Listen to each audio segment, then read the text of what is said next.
A Story of the Sea.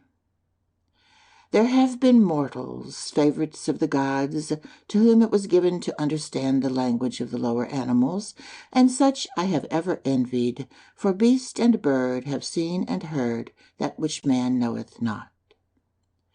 Never could I get beyond an imperfect knowledge of their alphabet, enabling me to spell out here and there a word of little meaning.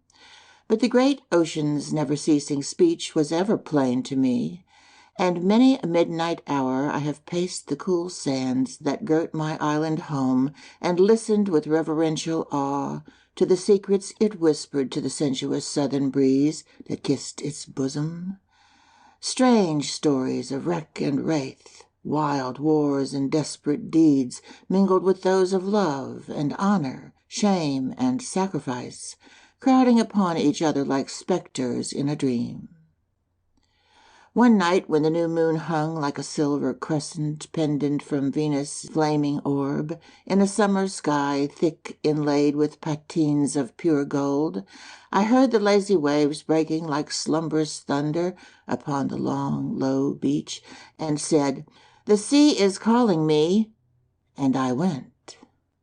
Far out upon the long pier, where the waves could dash their spray like a shower of cool pearls in my face, I lingered long and listened to a story, sad and strange as a sweet-voiced woman telling in a foreign tongue, and punctuating with tears and sighs a tale of true love turned awry. Upon the beach they walked, in days that seemed to man long, long ago. How brief and strange the little lives of men, and so beset with customs framed to cramp the heart and curse the soul before its time. To me, here since time began to build that bridge of sighs and tears that link the two eternities, it seems but yesternight that hand in hand they wandered here, so wrapped in happiness, born of equal love, that they heeded not my glories spread forth to tempt their praise. I curled my snowy spray about their feet, flashed back the silver beams of harvest moon in one long shimmering sheet of mellow light, rolled waves of brilliant phosphorescence that seemed like silver billows, diamond-studded, breaking on a beach of gold, and sang the sweetest odes of the poets of 10,000 years. But they heard nor saw aught but the beating of their hearts in holy rhythm, and the love-light flaming like fires celestial in each other's eyes. Anon, bare-armed, bare-limbed, shamed yet happy, they sought the wave, and I cradled them on my bosom, and heard them whisper of laws defied, and cruel customs set at naught, and the higher law of love. But fearful she spoke and sighed, yet clung the closer to him, as though the earth and sea contained but one perfect model of a man, and that were he. Hour by hour they hovered near me, and 1,000 times she swore to him that their lives were so entwined that separation were death to her, and kissed his lips, his eyes, his hands, and wished she were his wife, that they might blazon to the great round world the love they fain would hide from heaven. One little year went by, and they came again, not walking hand in hand.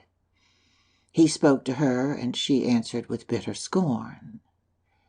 He touched with trembling lips upon the old days when love was lord of their two lives, but she mocked at love and him, and bade him leave her.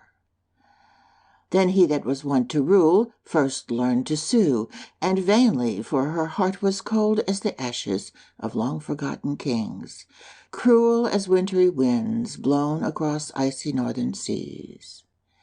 "It is a guilty love," she said, and he looked at her as if doubting that he heard, then turned and went like one that dreamed, for thought of wrong to her had dwelt not with him. He had but worshipped her as devout Sabaean might the sun and host of heaven.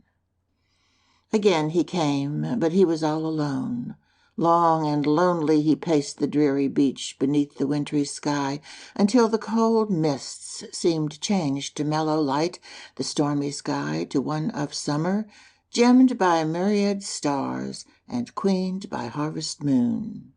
The cool wind sweeping o'er the barren waste to music and the merry laughter of men and maids, and she was by his side, her love-lit eyes making the blood dance through every vein. He put forth his hand to her, but the sky changed from gold to lead. The driftweed blew about his feet. The cold mist settled down upon him and crept with icy fingers into his heart. And he cursed the lying vision, the shrieking wind, the cold mist and the leaden sky. Cursed the day that he first saw her, and said to waves that tumbled at his feet, I must be mad. The curse of my race hath fallen upon me. Else why do I see that which is not, hear voices that are far away? Why do I cherish the image of a fickle woman who, swept along by a gust of passion or sickly sentiment, thought for a day she loved me, but did not, nor ever loved aught in life but her own selfish self? And he called her name to the wind and waves, but coupled with it a curse, deep and bitter, as those that burst in sulphur breath from the parched lips of the damned, and a voice came back from out the gloom that seemed to mock him. Furious as a demon disturbed at some hellish rite, he turned and shrieked to the mocking voice, and bade it come to him, that he might wreak upon its owner such vengeance as would appall the world. The far lights shone like pale ghosts of lights through the driving mist, and in them loomed two weird forms that seemed 100 cubits high. Furious he rushed upon and smote them down upon the wet sand, and trampled them, and strove with feet and hands to kill. But they cried out for mercy on their lives, that they were honest fishermen who, hearing a cry but faintly above the roaring waves, had answered it, thinking some boatman might have met mishap, and called for aid. The flood of anger spent in blows, he helped them up, wiped the blood and sand from their bronzed faces, gave them his scant purse, and bidding them drink a bumper, that hell fiends might drag him from the world before the morn sent them on their way. The gray dawn found him sleeping with his face upon the wet sand, once trodden by the feet that now trampled on his heart. Then I sent waves, cool and sweet, to kiss his cheek, and he awoke, and waking said, Kisses for me? They are cold, great Mother Ocean, but not so cold as love burned out, leaving but the bitter ashes of contemptuous pity. I dreamed that I was afloat upon thy bosom with her I did so dearly love, and thou wast bearing us beneath a sunset sky to a fair island, fringed with palms and musical with songs of birds and rippling springs, where we two should live forever.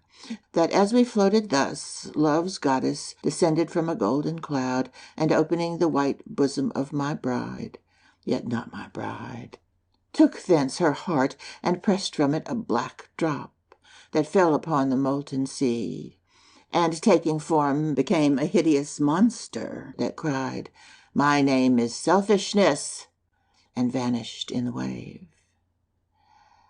Then, breathing upon the cold heart, ethereal flame that made it throb like a hero's pulse when trumpets are blown for war, she replaced it, healed the snowy globe with a touch, and smiling upon me, was caught into the golden cloud that seemed framed of music and the perfume of 1,000 flowers. A round arm stole about my neck, and we floated heart to heart on to the haven that was to be our heaven. A curse upon your briny waters that seem a world of bitter tears, rank with dead men's bones and the rotting hulls of ships. They have called me back to thy dreary, ever-moaning verge, to mock myself for loving one who scorns, for wasting my hot heart on a block of frozen stone, hoping by foolish prayers and unmanly tears to move the gods to breathe into it the breath of human life, to prevail even as did that old Greek who became enamored of a statue, less divinely formed, but with the self-same heart. 'Tis madness leads me to this folly, the old, old curse that hath hung about our house like a baleful shadow for thrice 100 years, bursting at times into bloody feuds without apparent cause, and dreadful mutinies against the laws of man and will of God. 'Tis vain to further fight with fate. 'Twill drag me down, even as it did my great-grandsire, who climbed fame's dizzy heights and stood poised in mid-heaven, the master-mind of Britain's mighty world. Then, like a tall mountain pine blasted at the top by the writhen bolts of God, plunged a falling star to the depths of everlasting darkness, and died a decade before his death. Nor iron will descended through my sire from a score of barbarous kings, nor mother's prayerful amulets, woven like golden threads through every low, sweet lullaby that soothed my infancy, can avail me aught. I can but fight and fall. She might have helped me beat back the shadows, but would not. And 'tis well. Then taking from a case a withered rose, he kissed it, cast it far out upon the wave, watched it dance there, and said with a bitter smile, "The last link that binds me to other days, and it is broken. The wage of sin is death, and I am dead these long months past, and fathoms deep in hell yet walk the earth, because nor land nor sea will yield a resting place among its honored dead to one so ignobly slain." End of A Story of the Sea by William Cowper Brann.